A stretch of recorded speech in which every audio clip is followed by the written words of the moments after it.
Hi, everybody. Shannon Petrovich with Therapist Talks. So, if anyone is out there, please give me a thumbs up and let me know that you can see me and hear me, and we will start our live stream chat. Good to see y'all and excited to be here today. We have some questions that were already on the boards from last week or from 2 weeks ago. So just wanted to, we'll get started on those. And then as people chime in on with other questions or other topics, just put them in the comment section and I will address them as they come in. So welcome everybody, and very excited to see everyone. So the first one that came in just a couple of weeks ago is about parenting. And this has actually been the video lately that has been the most popular. And so we'll spend a little bit of time on parenting the narcissistic son or daughter. And then we'll see where that goes. So give me a thumbs up if you can see me and hear me so that I know that we are on track. I don't see anything, so I'm a little concerned. Hang on.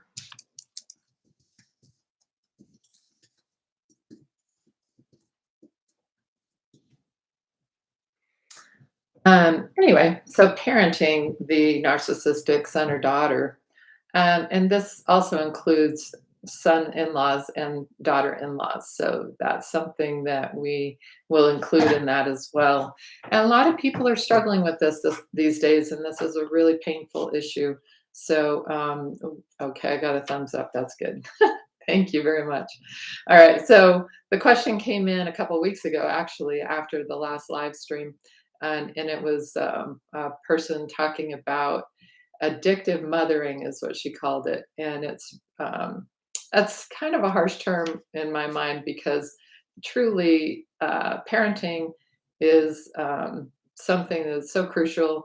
Obviously, you need to be ever present and really compassionate and loving and caring and empathic and all those things that we know we need to do.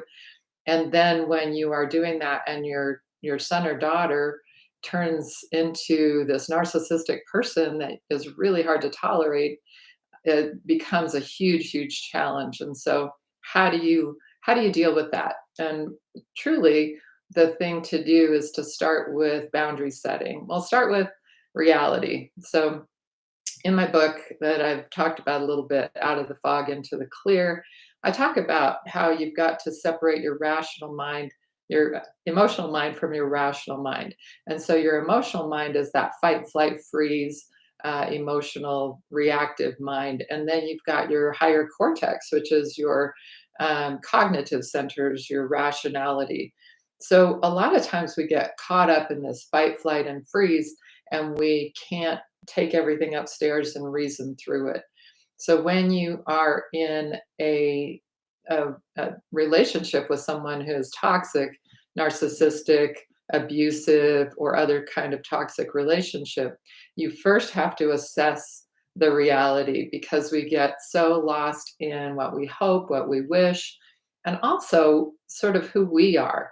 So if I'm a really honest person, really empathic person, it's super hard for me to even conceive of someone who's dishonest, not compassionate, non-empathic, and doesn't get any of those things. And so, first of all, I have to separate myself and say, okay, even though I raised this kid may not be empathic, may not be anything but self-centered. And I have to recognize the reality of that. So I have to take everything upstairs and reason through it, maybe keep a journal entry about all the worst things that they've done, and then begin to grapple with reality. When you've done that, then you need to start to figure out what are the most important most important kinds of things that I want to set boundaries around. And those might be anything. They could be I won't let them yell at me. I won't let them verbally abuse me. I won't let them A, B, C, or D. All those kinds of things are the next steps. And then as we recognize that, we also need to look at how this works in terms of how am I going to set boundaries? What am I going to say? And um, and what am I going to tolerate or not tolerate? So when you start to do things like that, then you get to see what happens. So some people may respect those boundaries, and some people sort of might pull back and go, okay, I guess I can't treat mom that way or dad that way anymore. But other people will just kind of get more angry. They might implode, explode, and then become really, really difficult to deal with. And at that point, you have to assess whether you need to go no contact or not.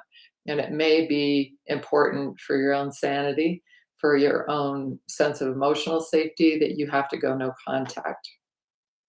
So when you talk about addictive mothering, I think what you're trying to say is that you are wanting to mother even though this person is really toxic. And that is so understandable because you want to believe in them, you want to trust in them, you want to believe they can be better. You want to believe the story that they can change. And so we tend to go back at this even though it's toxic and it's not helpful, not even helpful for them because they need to grow up, right? So I think the addiction is that hope and that wish and all those kinds of things. So I'm noticing that there are no chats coming in, and I don't know if that's because nobody said anything yet or if I've got it on the wrong setting. So if somebody could just say hi or whatever, that would be really helpful because I don't want to miss out on whatever anybody is trying to say. So if everybody can chime in on something or just give me, I can see the thumbs up, but if you can give me some sort of verbal, that would be good. Hi, how are you? Okay, good. All right. So if you have a topic, if you have a question, please throw it in the comments section and I will address them. If you don't, I will keep talking about some of the topics and questions and things that people have chimed in on the channel about in the recent past couple of weeks. Hello. I do. One sec. Great. Um, so, so parenting is super challenging. Like I said, we want to believe in somebody, we want to be hopeful, and we want to believe that someone can change. But unfortunately, we have to recognize the reality. So first, recognize reality. Second, set boundaries. And third, watch and notice what happens with your boundaries. Are those boundaries being respected? Are they being trashed? Are they being walked all over? If your boundaries are being walked all over, then you can also start setting sort of reality things like, if your son or daughter is calling you up and wanting something, then they're abusive, then you need to go on strike because an abusive person doesn't get to then have Sunday dinner or whatever it is that they're wanting, or get to borrow the car or get to borrow money or even any of that kind of thing. So you have to have enough self-respect to pull back and recognize if they are walking all over your boundaries, you've got to pull back, have some expectations, and recognize what's good and what's healthy for you and for them. Okay. So, are there any recurring lies about themselves people start to believe after going through years of narcissistic abuse? This is really, really a great question. Thank you very much. And yes, absolutely. The one of the massive issues around narcissistic abuse is the isolation and the gaslighting and the all of the games, the manipulation, the control, the just to be blunt, screwing with who you are. So a lot of times I really find that that a narcissist, and I wrote a video called Projection, How Narcissists Tell on Themselves. And so what one of the popular games that narcissists like to play is to project their stuff onto you. So if they are being abusive, then they're going to claim that you're being abusive. If they are dishonest, they're going to claim that you're being dishonest. If they totally lack empathy, they're going to say, you're being so uncaring towards me. And so, if you're a caring, honest, not abusive, a very empathic person, that screws with you.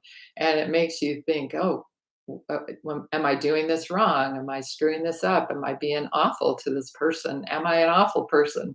And so many times I've met with a client and they've shared with me all these awful things that this person has done, and then they tell me that they're an awful person. I'm like, wait, time out. So share with me what you think you've done that's been awful, and they can't really come up with anything, but they will sort of quote something that the narcissist has said to them about them, et cetera, et cetera. And it's absolutely it's gaslighting.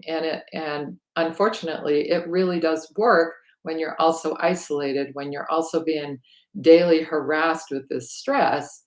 Because going back a few minutes, when I talked about the amygdala and the fight, flight, freeze, so when that's constantly being triggered and you're in constant fight, flight, freeze mode, guess what?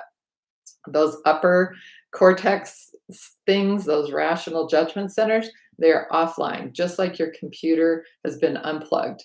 You are offline in your rational centers and you are just fight, flight, and freeze.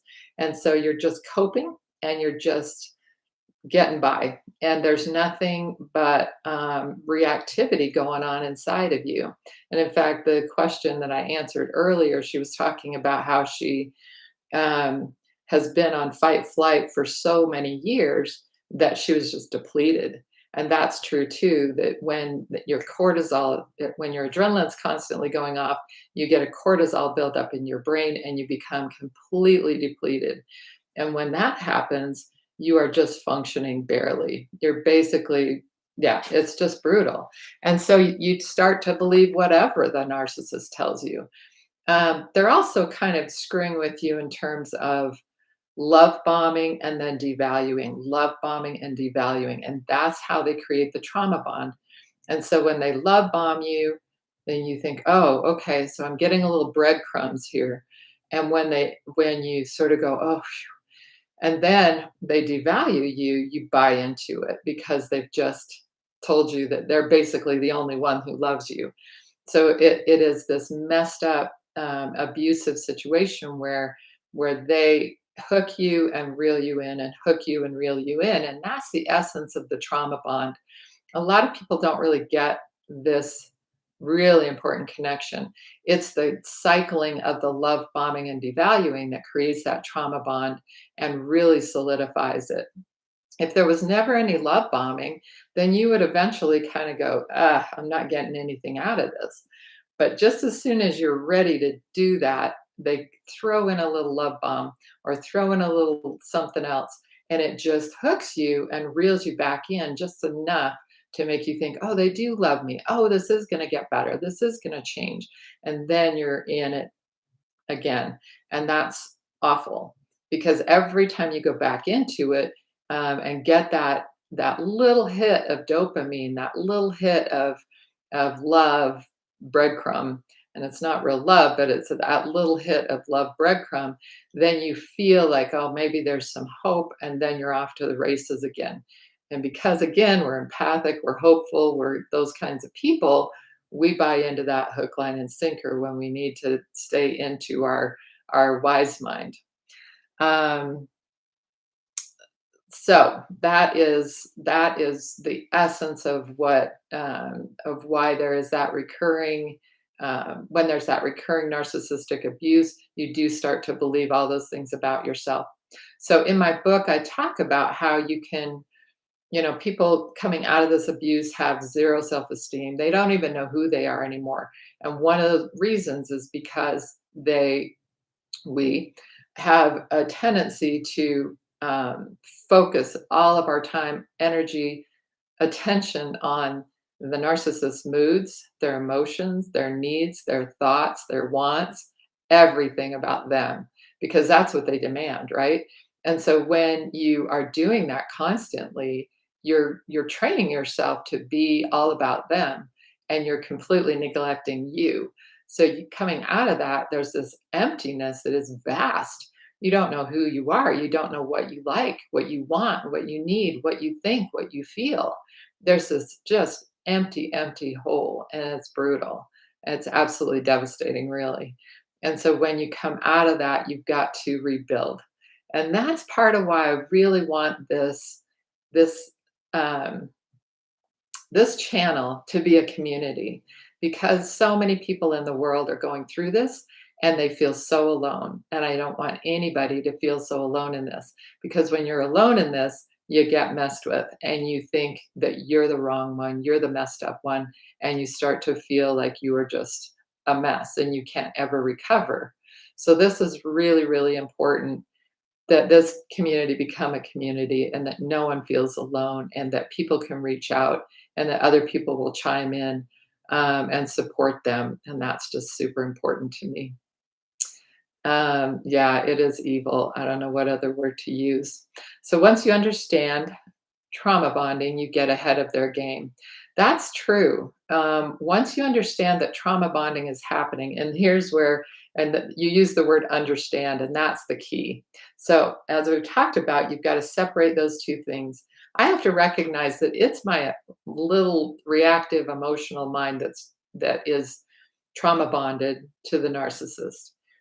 My wise mind is not. My wise mind is like, "Pfft, that person sucks," to be blunt. That person sucks. They don't bring anything to the table. They're a mess. They're mean. They're non empathic. Like, they're just a mess. I don't like being around them. It sucks to be with them. But your amygdala is trauma bonded. And so once you understand with your wise mind that this part of you is trauma bonded, then you can quiet that down and you can kind of take it by the hand and say, it's okay. We're not going to keep doing this though anymore. Why, with my wise mind, I'm making a decision that we're out, we're done, or we're emotionally separating and setting good boundaries, because you don't always have to go no contact. So once you realize that, then you understand and then you know their game. And then you can watch the circus go by and you don't have to jump on board and you don't have to let your little amygdala go crazy and get emotional over it again. When I have to be around that person, my nervous system goes bananas. Is there a way to heal it? Great question, too. So, yes, your little amygdala, which is your fight, flight, freeze mode, goes bananas. It gets triggered. So we get triggered by outside things, but we also get triggered by our own inside triggers. So if I wind myself up about that, I can get myself really triggered, and that other person can trigger me.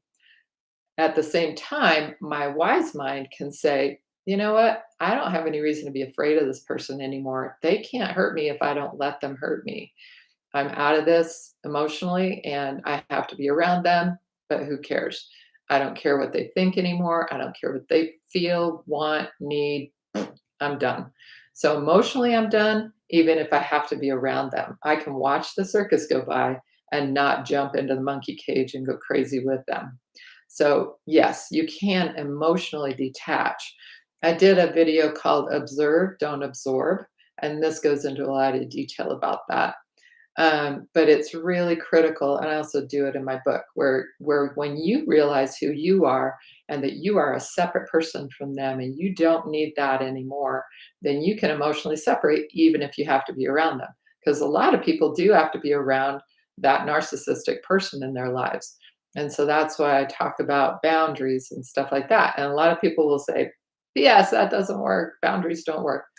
A lot of times boundaries do work, but the key is that you have to learn how to self-calm, and that means, learning deep breathing, self-relaxation, prayer, meditation, whatever you do, whatever you believe. You do that self-calming to calm down that inner part of you and take things upstairs, learn how to do that separation so that you can be around that person and really not care what they think, feel, want, need. It's no big deal.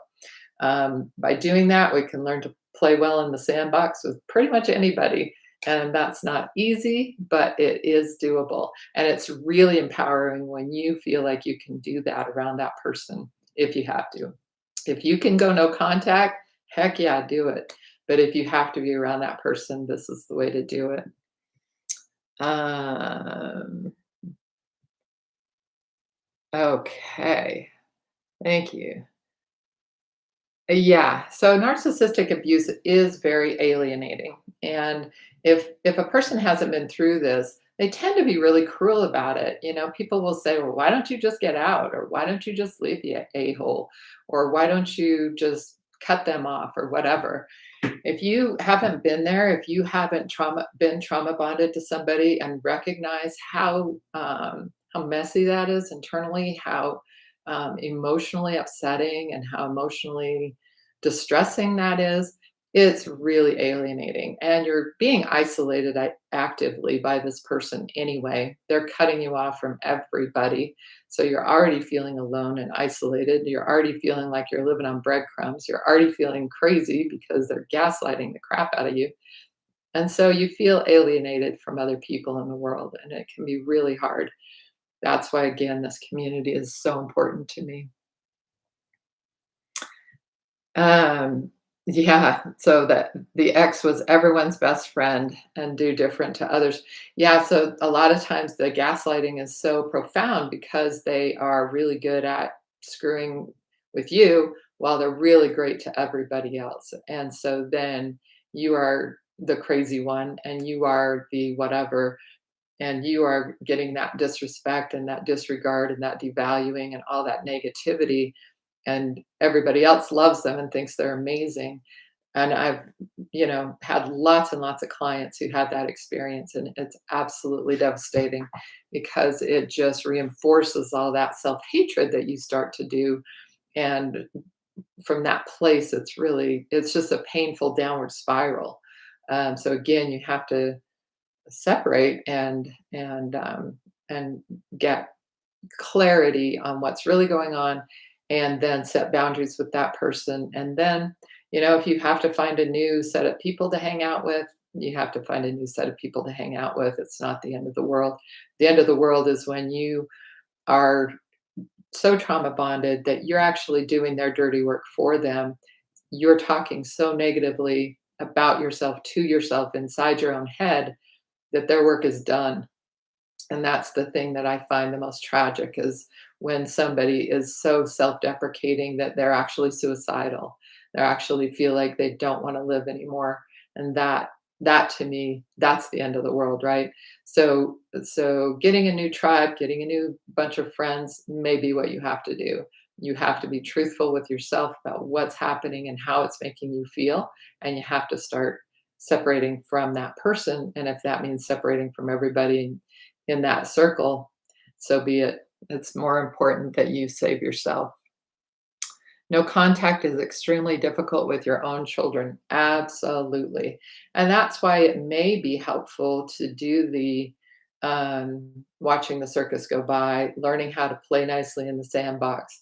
And again, it's not possible with everybody, but with adult children, it can be sometimes possible because a lot of times they do need you. And so that can be a bit of a way to say, well, when it comes to this, no. Or I'm going to hang up on you now, but I'd love to talk to you again. I love you. I'll talk to you later. Bye. So cutting things off when they're abusive, and then reconnecting when there's decent behavior. So yeah, especially a lot of people talk about how they had to separate from grandchildren if they went no contact. And so a lot of times it's most important to figure out how to be in collaborative relationship of some sort. Again, it's very personal, um, but I think it can be done a lot of the time. Yes, I had noticed that these internal agreements and beliefs in which I myself gave them power over me. Yeah, so a lot of times this is multi-generational too, and I think that's something to recognize, is that if you have a um, a tendency to talk negatively to yourself about yourself, typically that didn't come from this person.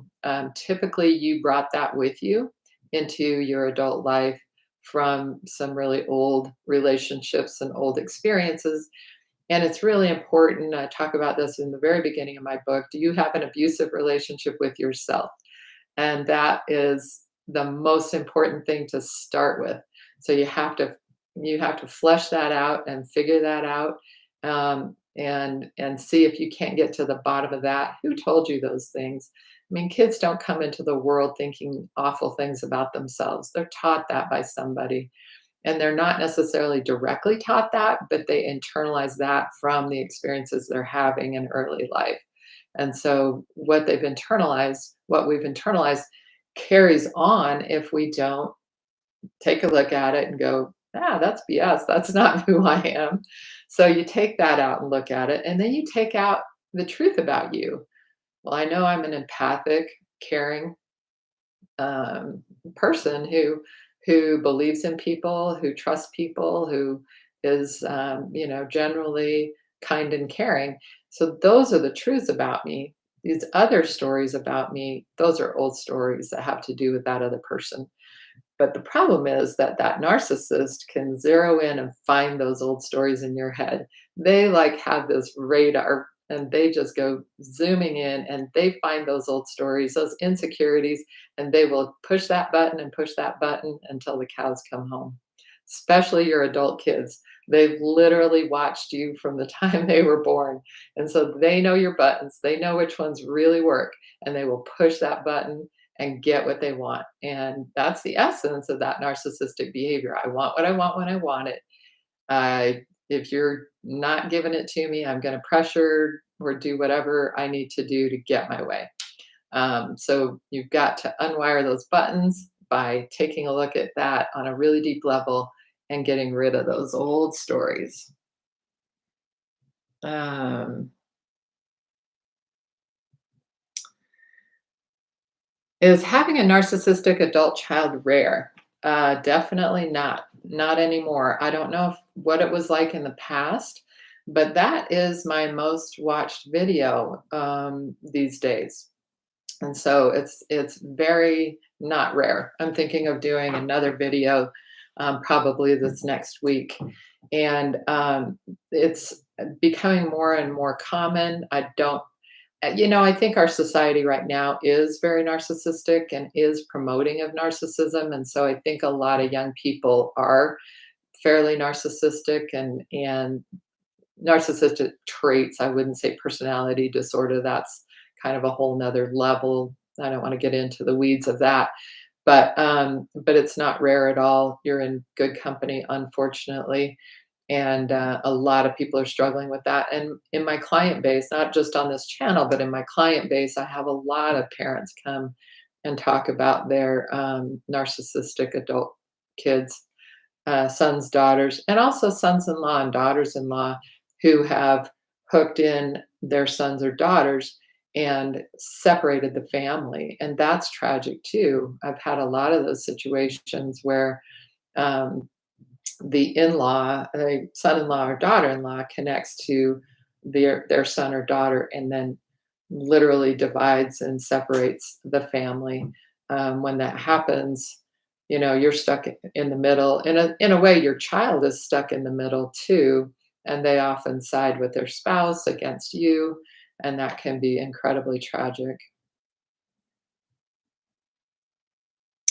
I love how everybody is supporting each other. As I said in my recent video and on here earlier, I really want everybody to be a community that supports each other. Um, it's a tough battle with a narcissist in the family. Once they know you're onto them, they change the game completely. I found that standing in your integrity is the key. They'll do their best to make you overreact. So yes, when you get onto one of their games, I've done several videos on the games narcissists play, and there are many. And so, and the covert narcissist has more games. I think the overt narcissist tends to go to the bullying, the anger, the harassment, the badgering, the all belittling, devaluing, all that kind of stuff, that overt stuff. The covert narcissist is almost harder to deal with because they have a whole underground of games that just reach a whole new level. So their games are incredibly, incredibly difficult. And as soon as you are on to one game, they just switch to a different one. And if you step back, and again, this emotional step back is so important to learn. And I encourage all of you to start learning at it about it. Um, if you learn to step back emotionally, you can watch the games. Oh, look, they just went to tears. Oh, now the anger. Oh, now they're back to tears. Oh, now they're on to pity. Oh, now the guilt trip. Okay, now they're so you can watch it bounce from this to that to this to that to this to that. And there are so many different games. And then if you get hooked, you have to go, whoops, time out on yourself, right? Because if you get hooked, then they'll keep pushing that button until it no longer hooks you. So you've got to recognize all the different games. And if you don't know them all, you will see them all. So recognize that they are trying to make you overreact, like the viewer is saying, and if you can step back and not react, if you can watch that circus and not jump in, you will. That's the only way you win. Um, yeah, being so lost after a breakup, bad spot to be in, but you will feel better. Yeah, very much so. Um, all right, bye bye. Thank you for letting me know I have a narcissistic adult is not a rarity. The video link, it's called When Your Son or Daughter is a Narcissist. And so you can just look it up by that. I can't pull the link up or um, I'd be leaving everybody stranded. Um, it would take a few minutes. So when your son or daughter is a narcissist. And I'm also going to do one, I think, on Friday. What I'm trying to do is every other Friday do a new video. Every other Friday, every other Sunday do a live stream. So that's my new thing going forward. Um, it does take practice. Finding a good therapist that gets the personality disorder is hard. This is um, this is a really important piece too, and finding a good therapist, I think, is really critical. And by no means do I pretend to be offering therapy to anybody. This is just support and encouragement and information, insights, perspectives, strategies, things like that. But when you have the ability to get a therapist, that is great. And I do have a link on my channel under most of my videos to BetterHelp, and you get a discount if you use that link. And some people have told me that they've found a good therapist on BetterHelp and that they have scholarships. And so if you don't have insurance or can't find a good therapist on your own, then you can try that. Um, Great. So, any other questions coming in that I can answer for anybody? So the healing process after a breakup is one of those things that does take time, and the a lot of times people don't recognize that it's going to take time, and they'll shame and blame themselves for not being immediately fine. The the fog set in over time. The fear, obligation, and guilt sets in over time. The the gaslighting is done over time. The devaluing, all of that's done over time. If it's your adult child, they've literally been working on you for years and messing with your own sense of self for years. And so it takes time to step back and learn to reassess and re-evaluate who you are in your life, in your thoughts, your feelings, your wants, your needs, and what this next chapter looks like for you. Because that's really critical. You get to determine this whole next chapter. You're the writer, the director, the star, and the casting director of your next film. And you get to decide all of that. And when you take that on, the first feeling is anxiety and overwhelm. And the next feeling is, wow, I get to start over and start fresh. And I don't have to define myself the way I've been defining myself by these people. who are awful people. Because the essence of this narcissistic personality is that they are self centered, they want what they want, and they will tear you down and tear you apart in order to get that. And they do not care. They don't care about the destruction that they leave in their wake. It's absolutely phenomenal, and I've known of through clients and also personally people who are like this, and they literally can go through this wave of destruction and this wake have a wake of destruction behind them and have zero awareness of it. Their narcissism is so delusionally deep that they have no awareness of how it's affecting people, and honestly could care less. So when you've been it's like being hit by a train and you gotta get off the tracks and you gotta not get back on the tracks. And part of what makes us get back on the tracks is that belief that maybe we can change them, maybe they'll get better, maybe. None of that's true. You gotta keep in your rational mind and say, they are what they are, they're not gonna change. And if they are gonna change, then maybe I'll see them later, but not now. So I'm going to take care of myself. I'm going to learn how to step back emotionally if I have to be around them.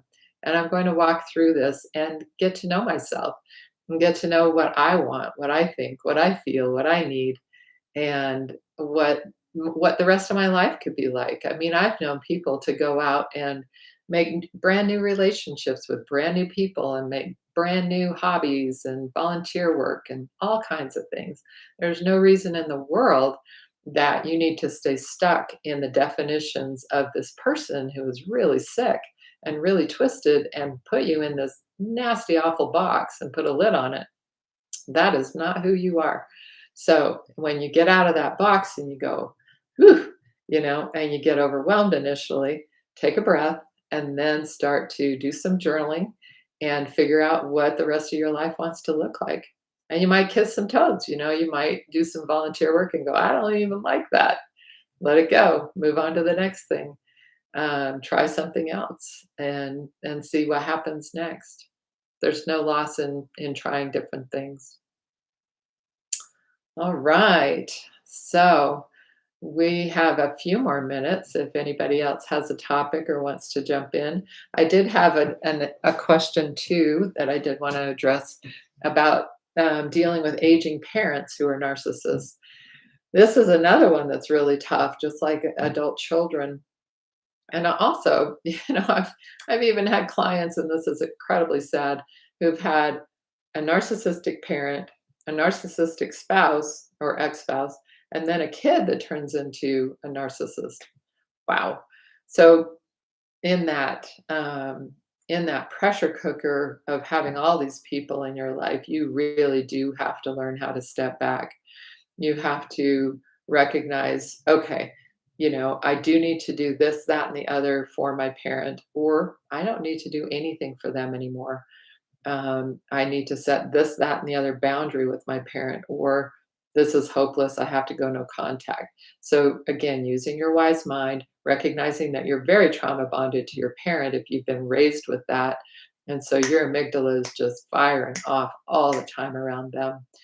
And then recognizing that if you've got all three of these people in your life, you really have to take a breath, take a step back, take care of yourself, and then journal, journal, journal so that you recognize what the reality is and what's your amygdala firing off. Dealing with aging parents is really tough because there's a lot of guilt involved. There's a lot of societal guilt, societal garbage. I've had clients who have had other people in their lives who get really mad at them for distancing from that narcissistic parent. That's awful, to have to go through that to begin with is brutal. To have to separate from your parent is brutal. But then to have some outside person tell you that you're a bad person and a bad daughter or son or whatever is really terrible. So if you have to do that, then, think it through and watch some of these videos, observe, don't absorb, and other things like that so that you get an idea of how to set boundaries. The most recent one, I think last Friday, a week ago Friday, um, Do I have to go no contact with a narcissist? That one could be helpful because it talks about boundaries and setting boundaries. Sorry, the dogs are gonna go crazy. My husband just got home, so, um, so learning how to do that with your parent is really important. But when you do that, then you are reclaiming your power. And I think, as somebody said before, that we oftentimes give our power away. And when we take it back and we feel that empowerment, that is such a gift and so important. So let's make sure that we do that. They are wired differently, lack of empathy. They live through their false selves. And once again, for me, knowledge is power. Yeah, so they are wired differently. And that is the truth. When someone is wired that way and you're not, it is really confusing. And I think that's the hardest part.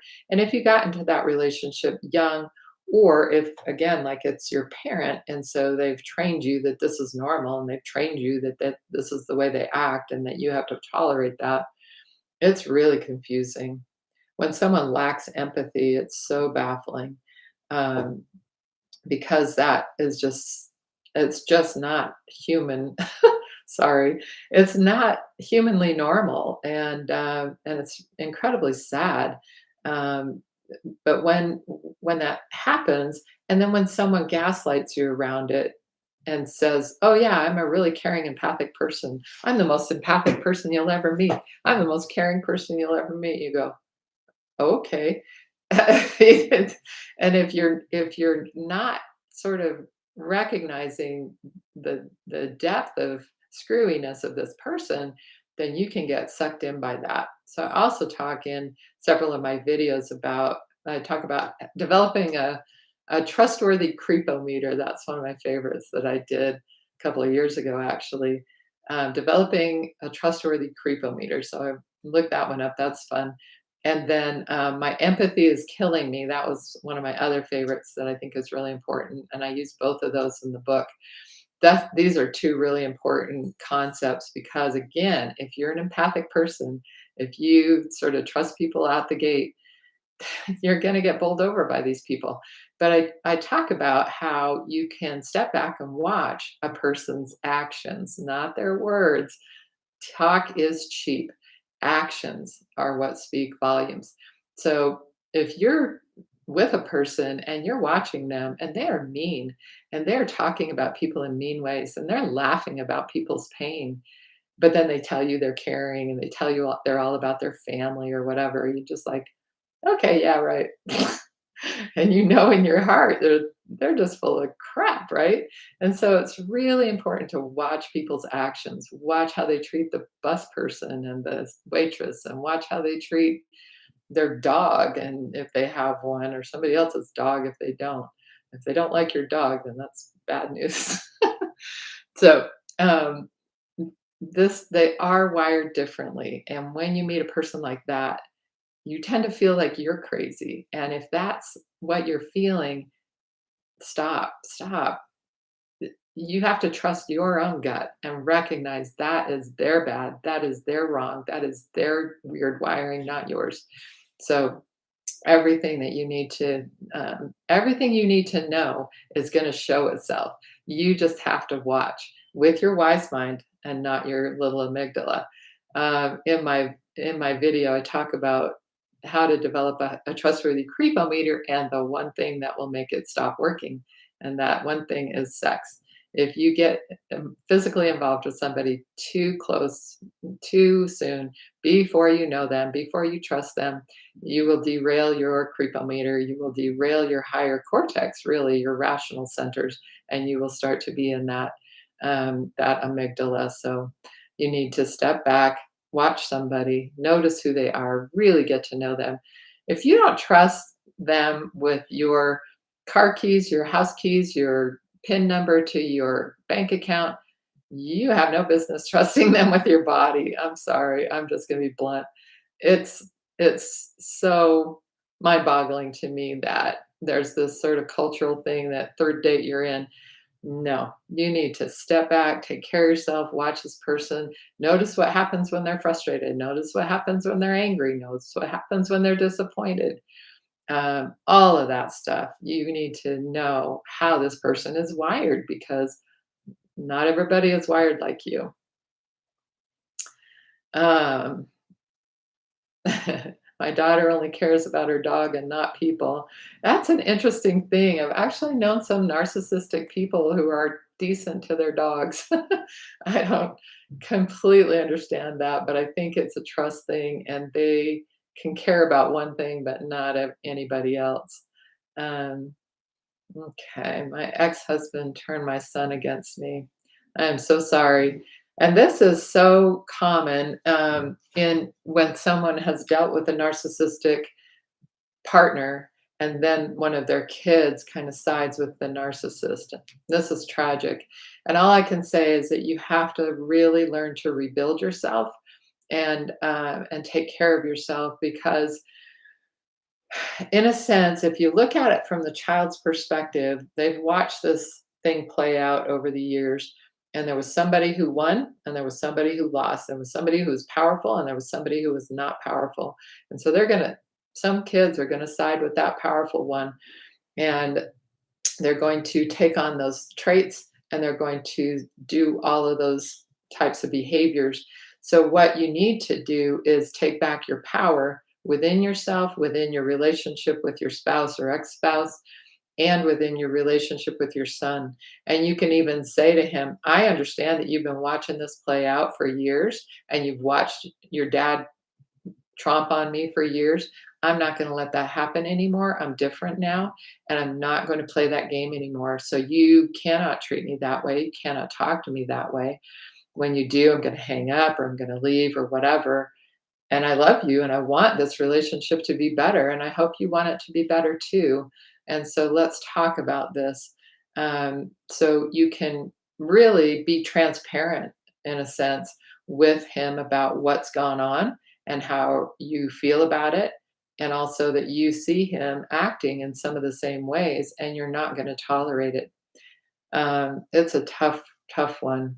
And I'm sorry that you're having to go through that.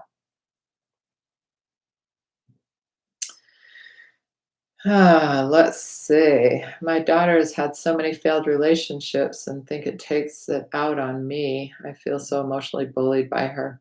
So feeling emotionally bullied is a really important point too. And I think that's one of the things that we can stop really quickly. When you recognize what it is and you stop it in its tracks, you don't need to put up with that any longer. So um, again, being really transparent, and I like to be very direct and honest. And so I say, I feel bullied, and it's hurtful and it's exhausting, and I don't want to put up with it any longer. And so when you start bullying, I'm going to let you know.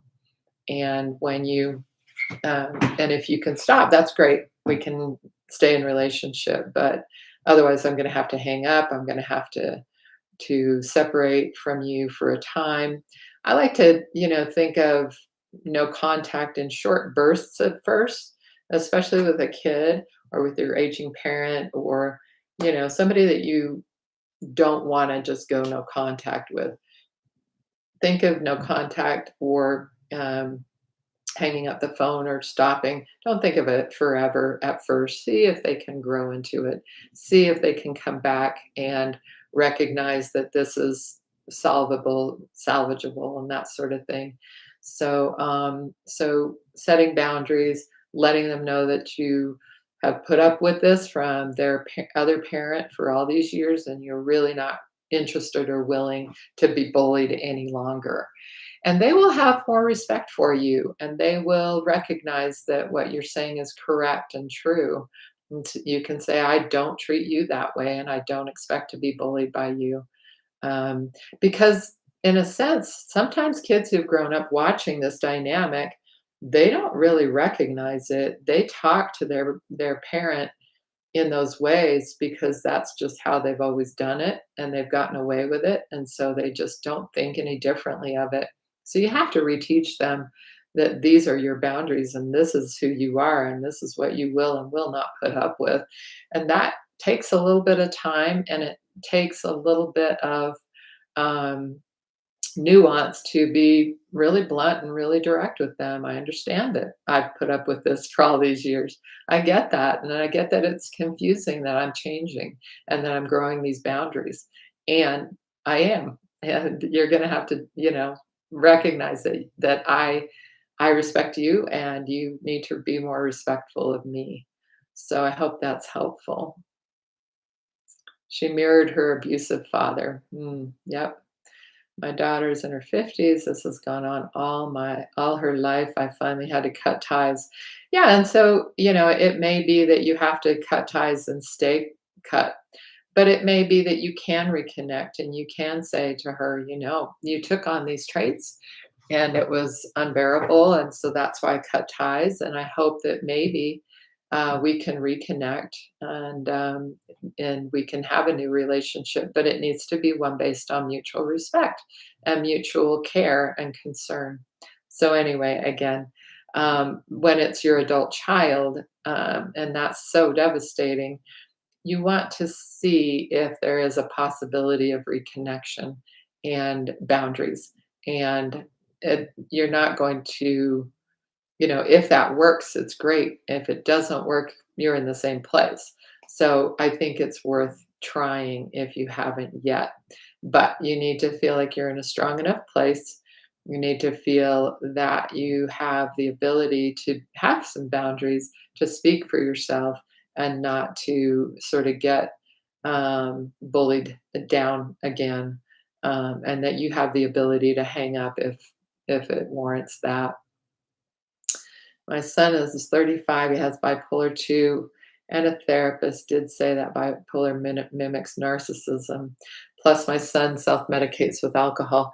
So, bipolar and narcissism get confused very often because bipolar obviously is extremes of mood. But the difference is that, and the the thing is that narcissism is intentional control, manipulation, bullying, badgering, and all the way from to tears and drama, and so narcissists will get your attention and get their point across in any number of ways, and it can range from tears and suicidal threats all the way to rage and violence and everything in between.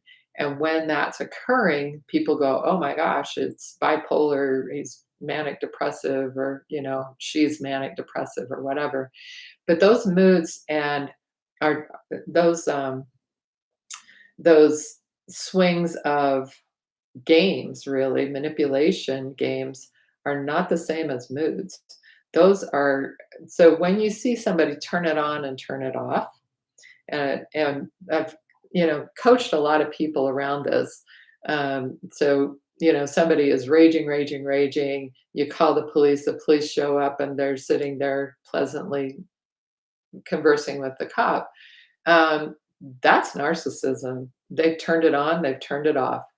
Bipolar is when someone goes into a dark, dark place, usually for a few weeks or months, and then is in a manic place, or bipolar 2 can be more of a raging, irritable place. But again, this is usually for weeks or months. Even rapid cycling doesn't do it within minutes.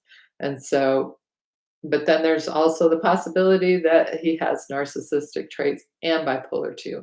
So people can have a mix of both.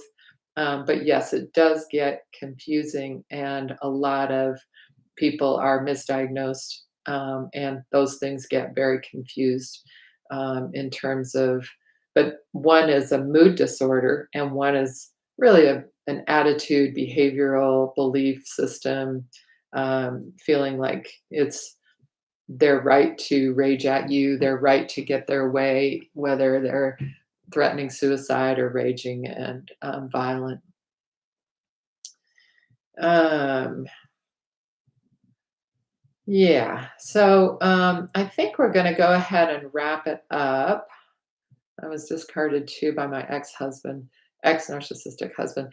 Yeah. So again, these multiple relationships with aging parents. We've talked about adult children, and we've talked about spouses and ex-spouses.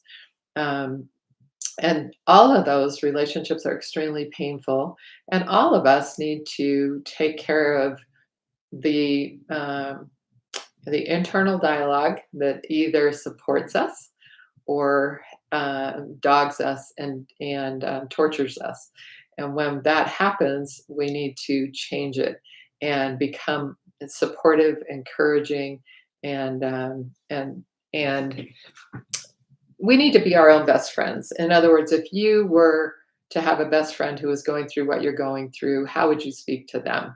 Would you be, telling them, "Oh, you're stupid, you're terrible, you're a loser, blah, blah, blah." No, you would never say that to anybody else, but you're saying that inside your own head. So you've got to shift that internal self talk. And that's the crucial first step that we talked about earlier. When you shift that internal self talk, then guess what? You're not willing to put up with any negative talk from other people as much because it doesn't resonate with what you're already saying inside your head. So when you change that, then it becomes different. And then you're not going to put up with it from other people anymore. So when you're doing that, then you're going to recognize, okay, well, this relationship is salvageable. That one's not. And unfortunately, sometimes relationships with kids, with adult children, with spouses, friends, siblings, everybody, sometimes it's not salvageable. Sometimes you have to go no contact for your own peace and for your own sanity and for your own well being so that you can move on with your life. So, with that all being said, I think we will start to wrap it up.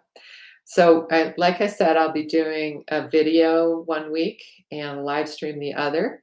And please, keep sharing in the comment section. I will post this so that it can be viewed after the fact.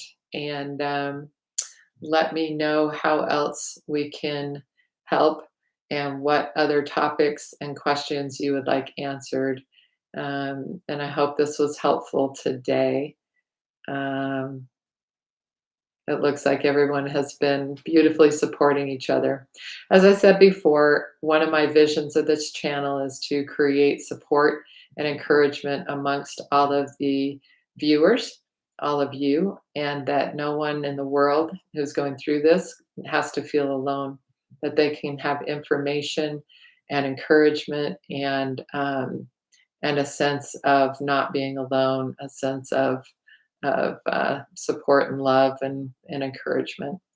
All right, take care, everybody. I will talk to you soon. And thank you, everybody, for your participation. Truly, truly, truly, from the bottom of my heart, I thank you all for being there for each other and being available and willing and vulnerable.